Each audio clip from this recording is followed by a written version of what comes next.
Today's message, I want to introduce it with a story that I read in one of our magazines. It's about an old elder in a church. He was well known for his rude attitude around the church and with people. While participating in worship, he announced from the pulpit, "Before I died," he said, "before I died, I mean to make a pilgrimage to Mount Sinai, and I will climb the mountain and I will read the Ten Commandments out loud at the top of the mountain for everybody to hear them." After the service, a member of the church approached him and she said to him, "Dear brother, I have a better idea for you. You could stay here in town and keep them. You can stay here and keep them." So I want to talk to you today about the new commandment. A new commandment to you, Jesus said. He's having dinner with the disciples. Last dinner before his crucifixion. He's talking about a lot of things. He talked to them about his returning to the Father and preparing a place for them. They couldn't understand what he was talking about. He said to them, "I will be with you just a little while. I will not be with you for 3 days, but after 3 days I will be with you again." They could not understand what he was saying. If we want to read all he said during that supper, you start reading in John chapter 13 all the way to John chapter 16. And there is Jesus saying, "I know this is my last supper with them. I need to tell them something that they can preach about, that they can proclaim to the world, but most of all, that they can practice it. Something that they can put it in their hearts and practice." What do I share with them? I imagine Jesus concerned about his disciples. He knows that the gospel needs to go to the whole world. He knows that the gospel needs to go to the Gentiles, the Romans, the Greek, everybody. And he needs them to be prepared for that, because they were not prepared for that. They were Jews. They did not believe that other people needed to hear about this kingdom that Jesus was talking about. And he says to the disciples, "You know what? I have a new commandment for you." The moment he used the word commandment, law, I'm sure they paid attention, because that's what they do.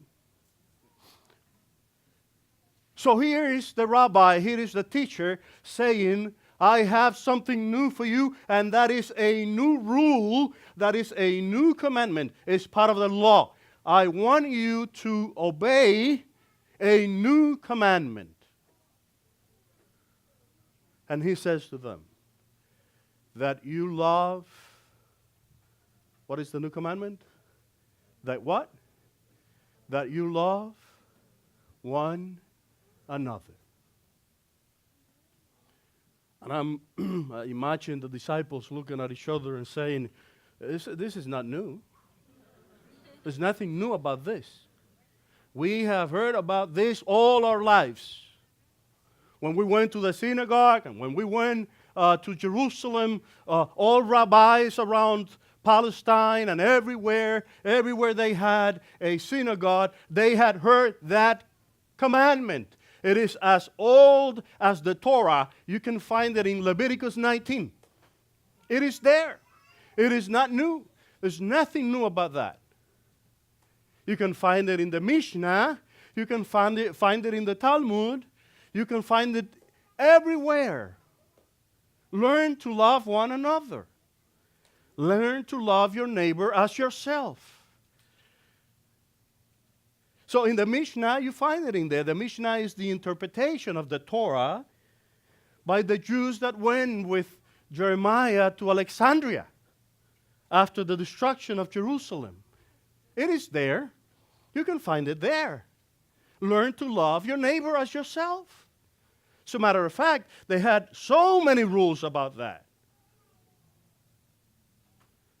Because the Mishnah and the Talmud is the interpretation of the Torah, and the Torah has 613 laws. How many? Because we talk about 10 commandments. There are 613 commandments. That's the Torah. And they went to Alexandria and they dedicated all their lives to interpret those 613 commandments. And they came up with the Mishnah, or the codification of the Torah. To give you an example, just the fourth commandment, the Sabbath day, they created 135 different codes of conduct that you needed to obey. How many? When I read the document, it's a huge document. You have thousands of laws in there that you needed to follow. Thousands. Again, just the Sabbath had 135 codes. For example, you needed to count the steps. 1, 2, 3. Oh, this is my limit on the Sabbath day. That's there. That is in the Mishnah, that is in the Talmud. The Talmud is the interpretation of the law by the Jews that went to Babylon with Daniel. When they came back from Babylon, they brought that document. I don't know how they counted the steps. I have this application here that I want to walk 10,000 steps every day, and it's frustrating. It's frustrating for me. The other day I did like 2,000. I was so proud of myself. 2,000, you know. That office over there, sitting and arguing about stuff, wearing a tie.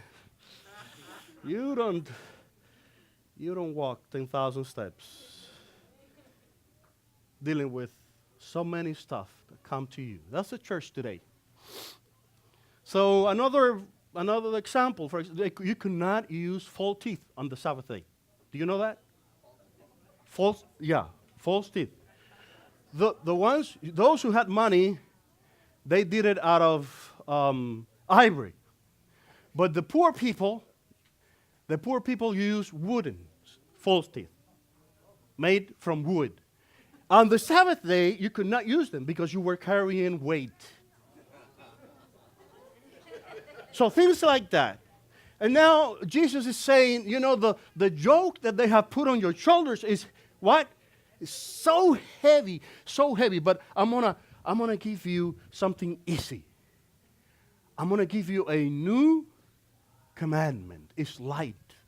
It's wonderful. You're going to enjoy it. And they're listening to Jesus. And now Jesus comes with a commandment that is as old as Mount Sinai. Love one another. But then he adds, and this is the new part about Jesus' new commandment, that you love one another as what? As I have loved you. Oh, my Lord. That changes everything. It changes everything. That is the new thing about the new commandment. That is revolutionary. Learn to love one another as I have what? Loved you. Now the question comes, how does Jesus love? Because that's the new commandment. If you are a Christian, you need to obey that commandment. Love your neighbor, love one another as Jesus loved and loves us. See, when I think about these things, I don't think about God waking up every day saying, how's Allan behaving today? Am I going to love him or not? Am I going to like him today? You know, he didn't behave well last night or yesterday. He hasn't asked for forgiveness. I'm not sure that I'm going to love him. See, God's love is unconditional. It does not depend on my behavior or the things I do or the things I say. He will always love me. He's not trying to not to love me. He's not waking up in the morning with a bad mood or on an attitude. Imagine God waking up in the morning with an attitude. Oh, I'm having a bad day today. You know what? I'm not going to love Allan today. I'm not going to love you today. I'm going to turn my back on them. I'm going to walk away. So Jesus is saying, learn to love one another as I have what? Love. And God's love has no conditions whatsoever. It doesn't matter who you are. It doesn't matter where you come from. You can come from Miami and have a funny accent. He loves you. He does love you. Now the question is, how do we love? How do humans love? That's the question. See, that is why Jesus is telling his disciples, you have to obey a new commandment. I have to give you something to think about, something to preach about, and something that you can practice. Because if the gospel is going to go everywhere around the globe, I need you be willing to love people that are not like you, that do not think like you, that do not eat like you. Humans' love is conditional. It's conditional to people that you like. It's conditional to people that you relate to. I have a list over here. Let me read this. This is important. We love those who look like us. We love those who agree with us. Do you agree with me? You agree with me? I like you. And if I like you, I might love you. See, it's easier to love those that you like. We love those that behave like us. We love those that eat like us. We love those that love back. Think about that. You don't love me, I don't love you.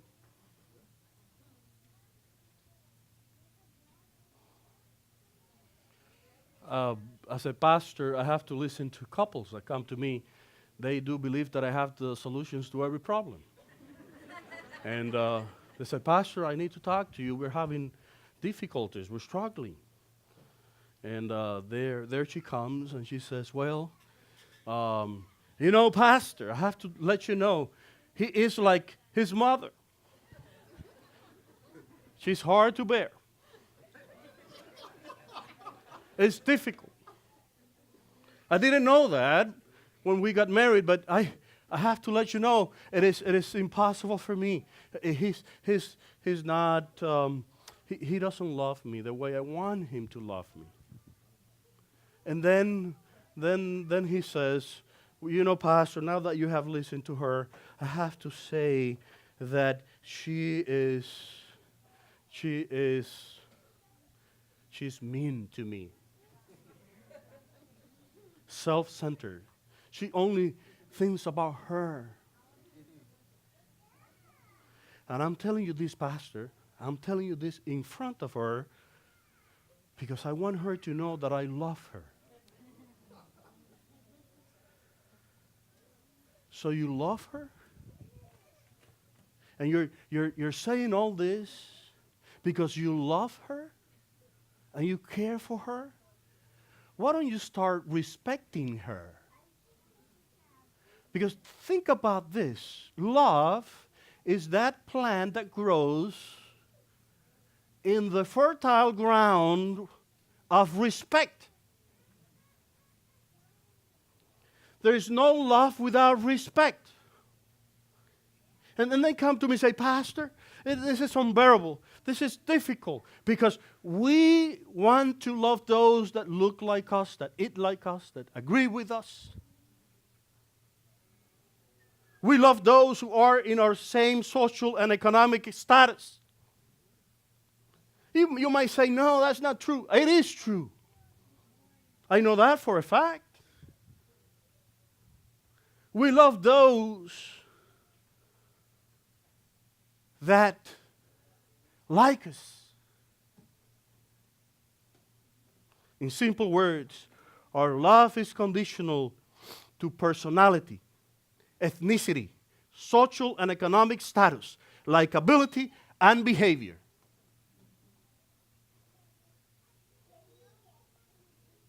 And Jesus is telling us, listen, forget about everything else. I'm going to give you a new thing. A new what? New commandment. That you love one another as I, what? Have loved you. Forget about social status. Forget about ethnicity. Forget about where you come from. Forget about how you dress, how you eat, the things you like, the church you go. That's not in the plan. That's not part of my new commandment. If you learn to love each other the way I love you, then you will be my disciples. And everybody, Jesus said, everybody will know that you are my followers, that you are Christians. I told Pastor Alex that I was going to preach for 25 minutes. So I'm going to stay there. Amen. Amen. Yeah. Lately, I'm preaching for an hour. I don't know why. When I was a pastor in a local church, I would preach for half an hour, 20 minutes, half an hour. Then everywhere I go, it's like I want to say everything. Say more and more. But just bear with me for another 5 minutes. Scholars, there are people that dedicate their lives to answering one question. One question. That's what, PhDs do, they do. That's what scholars do. So in the book, The Forgotten Ways, by the way, I recommend in that book to every one of you, read that book by Allan, The Forgotten Ways. He is referencing a study that was made about the growth of the church in the 2nd, 3rd century. 200 years after the 1st century, just there before the church became the church of the empire. You see what I'm saying? And the question was, how did the church grow in the 2nd and 3rd century before it became the official religion of the Roman Empire? And they have come to this conclusion. If I ask you, just guess for a second. How many Christians do you think were there at the end of the 1st century? Around year 95, for example. So John, the Apostle John, is writing the Gospel of John, year 95. Revelation was not the last book that was written. It was the Gospel of John, between 95 and 100, the 1st century, at the end of the 1st century. Around there, how many Christians do you think were in the whole world by the end of the 1st century? Anyone? 5,000? So think about, Jesus was left with 11 disciples, right? And then Paul came, and he started preaching all around the Roman Empire. He went to Spain. He went to Asia, everywhere, right? So how many Christians do you believe were there by the end of the first century? 10,000. Where the scholars, after extensive investigation, for years and years and years, decided that there were around 25,000 Christians in the whole known world. It goes from Spain all the way to India, right? Northern part of Africa. About how many? 25. Now let me ask you a question. How many Christians were there at the end of the 3rd century, 200 years later, or at the beginning of the 1st century? By the year 320, the 4th century, by the year 325, when Constantine legalized the church, before that, how many Christians were there by the end of the 3rd century or the beginning of the 4th century? Give me a number. 5 million? Before you give me a number, think about this. Think about this. They didn't have conferences, unions, and divisions.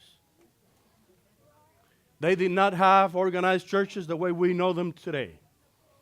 They did not have beautiful buildings the way we know them today. They did not have professional pastors as we know them today. Went to the seminary, did their masters and doctorate and all of that.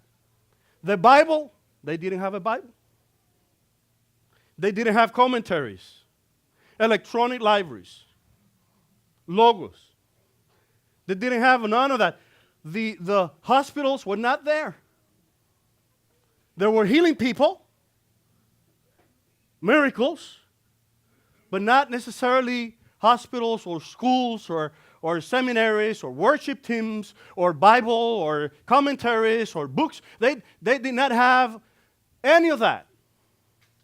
How many Christians were there at the end of the 3rd century? 5? Well, you need to read that book, The Forgotten Ways. In that book, the scholars are saying that by the beginning of the 4th century, there were more than 20 million Christians in the known world. Now, my question is, what did they have? Because whatever they had, we need that today. We need it today. The church was ruined. The church was persecuted. Christians were crucified. They were impaled. They were taken to the Roman circuses to be food for the animals. It was illegal to be a Christian. It was illegal to have a church in your house. How did the church grow so much in 200 years? From 25,000 people to 20 million people. I found a document that answers my question. I'm going to read it to you. It is an anonymous letter to Dionysius. Dionysius is a Roman official that inquired about this crazy people called Christians. It's a 2nd century letter.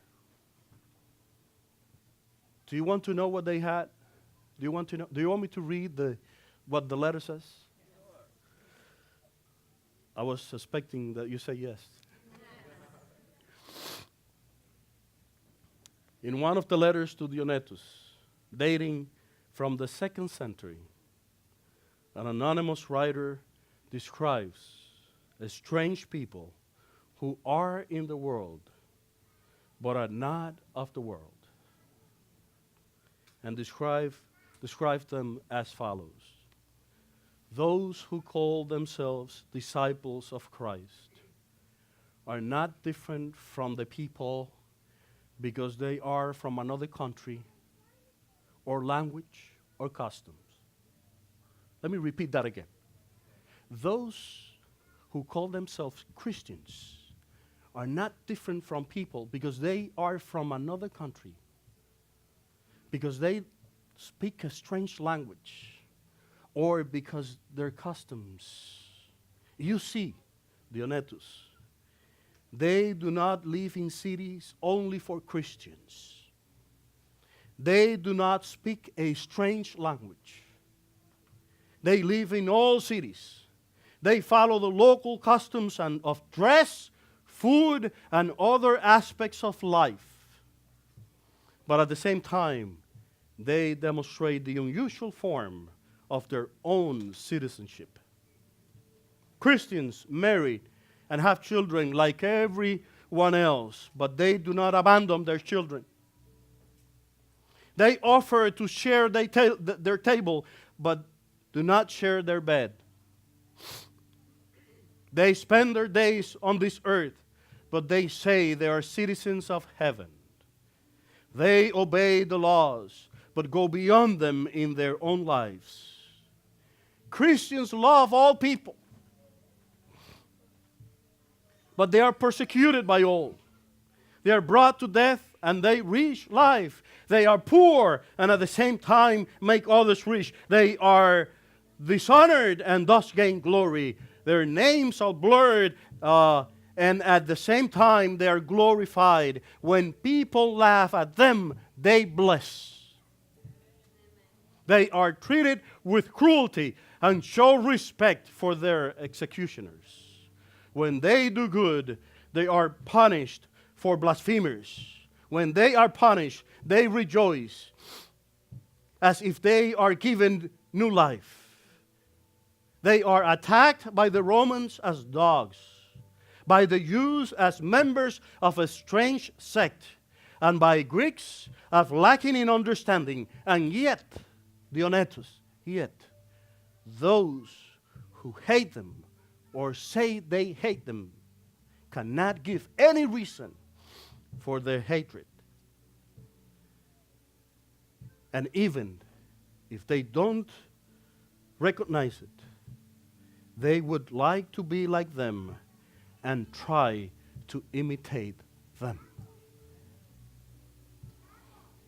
This letter is telling you why the church grew from 11 disciples and Paul and the deacons and the church that was organized at the beginning, all the way to 20 million Christians by the end of the 3rd century.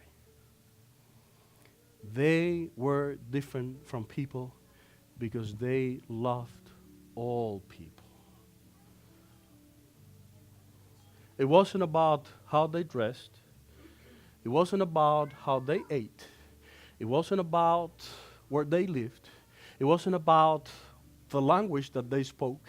It wasn't about how they looked. It wasn't about if they were likable or not. They learned to love like Jesus loves. So my appeal to you today is this. We don't need to go to Mount Sinai and proclaim the 10 Commandments over there. What we need to do here in Wesley Chapel is to keep them, obeyed the commandment of Jesus. And everywhere you are, you're going to be shining for Jesus. You're going to be loving those that are different from you. You're going to have mercy and grace with everybody. You're going to have a community like the one you have here. Wonderful community. God bless you for that. It is a church that is healthy because I see children, I see young people, I see older generation worshiping together in this place. This is the church of Christ. It doesn't matter where you come from. It doesn't matter what language you speak. It doesn't matter how you eat or dress. It doesn't matter what social status you belong to. It doesn't matter.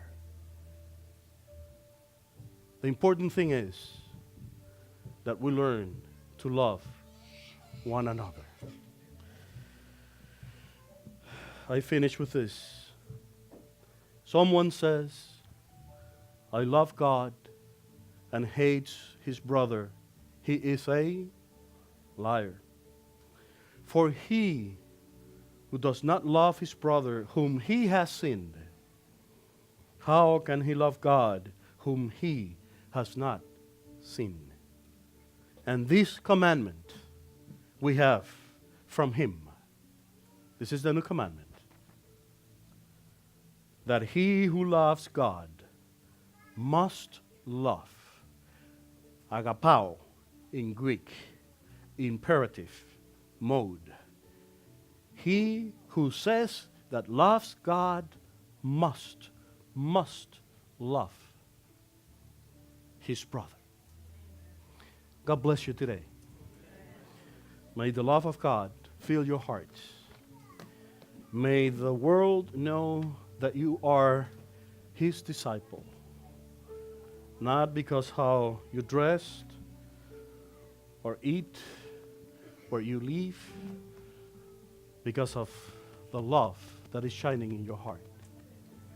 His grace, his character, his light, his life. Life spring. His life. God bless you. I love you.